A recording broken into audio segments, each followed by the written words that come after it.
nós falamos, agora temos visita aqui nos estúdios da 10 no Conectados. No Conectados estamos recebendo o doutor Roberto Robaldo. Boa noite, doutor. Boa noite, é um prazer estar aqui com vocês. Seja muito bem-vindo. E estamos aqui então para a gente falar um pouco sobre o Março Azul, né? Exatamente. Março Azul é uma campanha nacional de divulgação, informação e prevenção ao câncer de cólon e reto.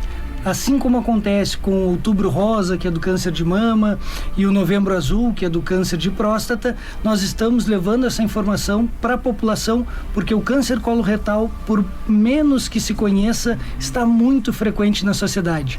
Vocês podem conversar em grupos de amigos ou familiares que verão que sempre tem alguém que já teve contato com essa doença ou conhece alguém que teve. Que nem que o senhor disse, né? Que o pessoal não costuma falar muito. Exatamente. Acaba que é muito frequente, mas não tem muito um papo sobre isso, né? É muito mais frequente do que se imagina. Atualmente no Brasil é o segundo tumor mais frequente em homens, perdendo apenas para o câncer de próstata, e o segundo mais frequente também em mulheres, perdendo somente para o câncer de mama.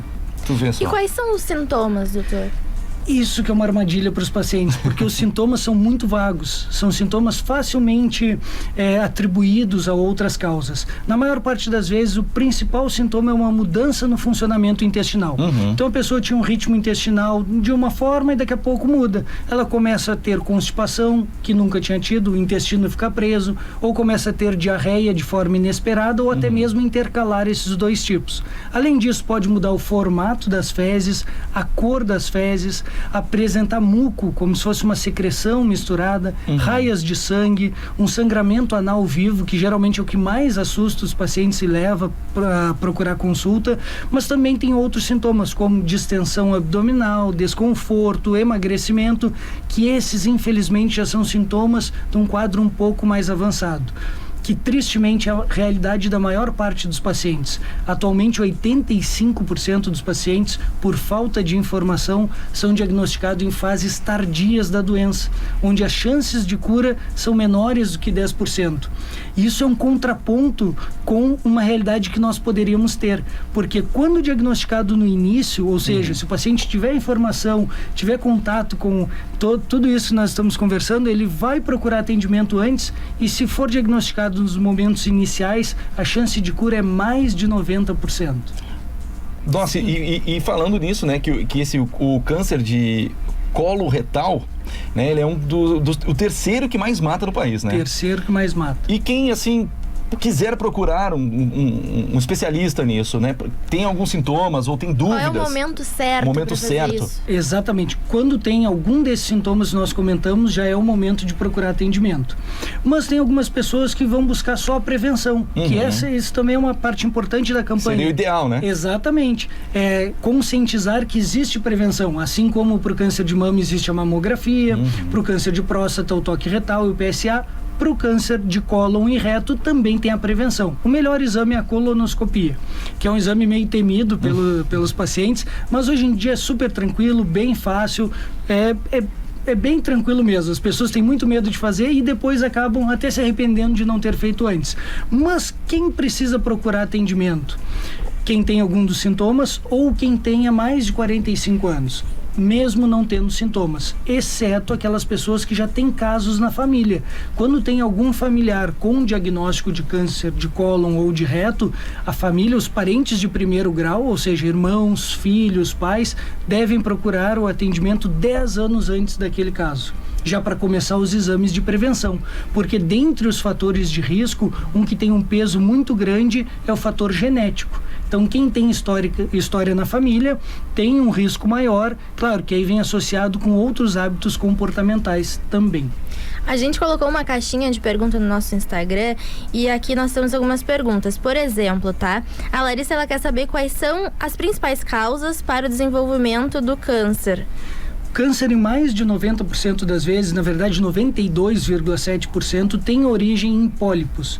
Pólipos é um excesso de crescimento da mucosa, que é o revestimento interno do intestino, que vai formando como se fosse uma bolinha, parece uma verruga. Lá nesse pólipo, ao longo dos anos, vai acontecendo mudanças genéticas, né? E ali pode evoluir para uma lesão inicial, que é uma lesão pré-maligna.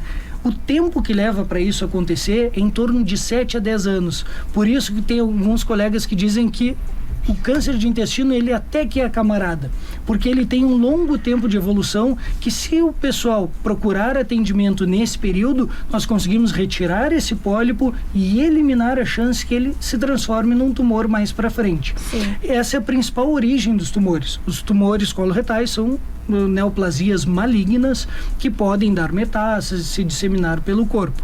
Mas, além da principal causa, é importante os fatores de risco. Como nós já comentamos, a parte genética é muito importante, mas os hábitos alimentares e de saúde são fundamentais. Essa é uma pergunta que eu ia chegar lá. Eu ia chegar nessa pergunta. A nossa cultura gastronômica e a nossa cultura da sociedade aqui, a Argentina, Uruguai, Rio Grande do Sul, ela favorece muito o desenvolvimento desse tipo de tumor, porque o fator de risco é o paciente sedentário, obeso, tabagista, com consumo excessivo de álcool, consumo excessivo de carne, que já faz parte da nossa cultura, mesmo quando nós achamos que estamos comendo normalmente, já é um pouco a mais do que precisaríamos. Carne muitas vezes feita no calor e na fumaça, que é o nosso churrasco. Além disso, pouco consumo de fibras. Eu até brinco com os pacientes que, para exemplificar aquela pessoa que tem um risco de câncer coloretal, é o nosso famoso gauchão. Todo mundo conhece um que é assim. Ele geralmente é mais gordacho, tem um bigodão, chega a ser amarelado do cigarro, não faz nada de atividade física, come churrasco e toma trago 3, 4 vezes por semana. Esse é um paciente que tem todo o pacote para ter um problema no futuro. Claro que ao longo da nossa mudança cultural, hoje em dia nós consumimos muito mais alimentos industrializados e ultraprocessados. E isso está mudando um pouquinho do perfil do câncer. Hoje em dia nós já vemos acontecendo em pessoas muito mais jovens. Tanto que esse rastreamento, esses exames de prevenção, até uns anos atrás começava a partir dos 50 anos. Atualmente já foi necessário baixar para 45 anos em função dessas mudanças. Sim. Carol, temos mais perguntas? Temos outra pergunta aqui da ouvinte Andressa. Ela quer saber qual o exame tem que fazer para saber se está ou não com o câncer. A colonoscopia, mas é muito mais importante fazer antes de ter o tumor, porque quando nós fazemos numa etapa precoce, nessa faixa etária que nós comentamos, tem a chance de retirar esses pólipos e evitar que no futuro possa ter um tumor. Até mesmo quem tem uma história familiar de todas as gerações com pacientes com câncer. Então a colonoscopia é o exame padrão ouro, porque ela consegue identificar, fazer o diagnóstico e fazer tratamento no mesmo momento.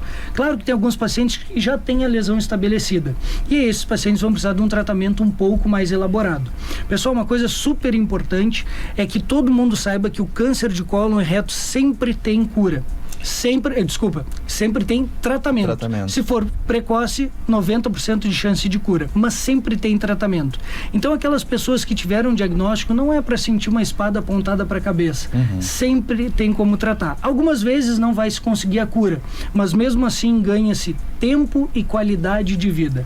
Esse tratamento, ele é basicamente tem três ferramentas utilizadas: a cirurgia, radioterapia para o câncer de reto e quimioterapia. A combinação dessas três vai depender do estágio da doença, ou seja, se a doença está só no intestino, se está em outras partes do corpo e tudo mais. E toda vez que se fala essa palavra quimioterapia, as pessoas se assustam muito, porque tem aquela imagem que Hollywood nos prejudicou muito, que é uma tragédia quando o paciente começa a fazer quimioterapia. Tem muita imagem de quem faz quimioterapia por neoplasia de mama, que acaba perdendo os cabelos, sobrancelha, mas a quimioterapia para o câncer de intestino é completamente diferente. Não que seja mais fraca, não, é um medicamento diferente. Então não tem essas consequências. O paciente vai fazer o tratamento, vai passar por essa etapa super tranquilo, não vai ter essas consequências e ninguém vai ficar sabendo que ele está fazendo quimioterapia e tudo mais. Então tem que procurar atendimento. Temos mais algumas aí? A gente tem tempo ainda. Tem tempo? Vamos ver aqui então. Vamos ver o que o pessoal está mandando.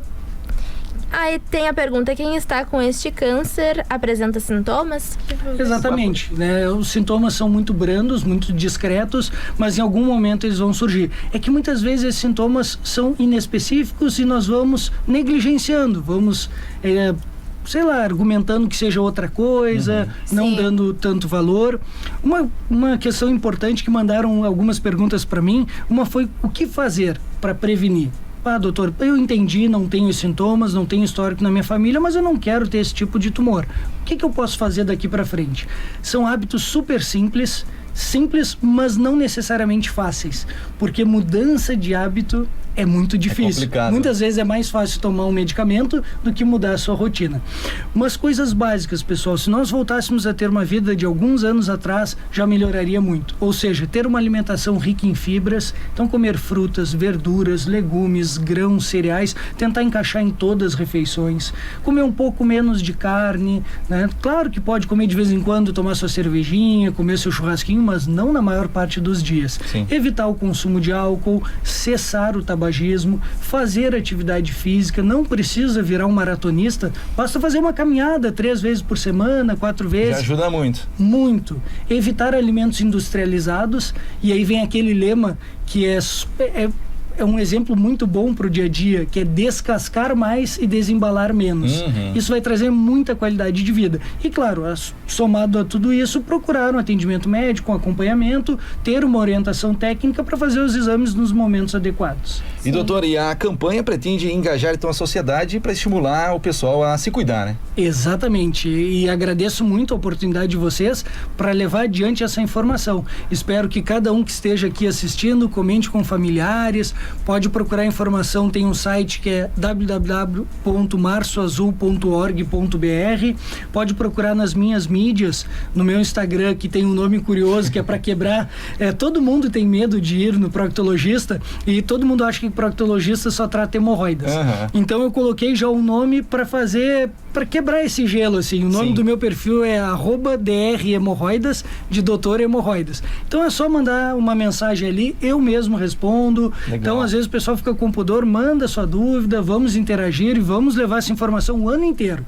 Março foi o mês escolhido para nós fazermos as campanhas de divulgação, mas esse combate e essa prevenção tem que acontecer todos os dias. Muito legal, então recebemos aqui no Conectados e na 10 FM o Dr. Roberto Robaldo, falando aí sobre o Março Azul. Quero agradecer demais então a companhia aqui, a visita, e também passar para todos os nossos ouvintes, telespectadores aí, essas informações, o pessoal se cuidar, né? Muito obrigado. Muito obrigado. A porta da 10 está sempre aberta aí. Fique à vontade, tá? A porta do meu consultório também. Eu sei que ninguém quer precisar de um proctologista, mas se precisar no momento, eu estarei lá para ajudar todo mundo. Muito obrigado então pela visita, viu? Então falamos com o doutor Roberto Robaldo, informações aí sobre o Março Azul.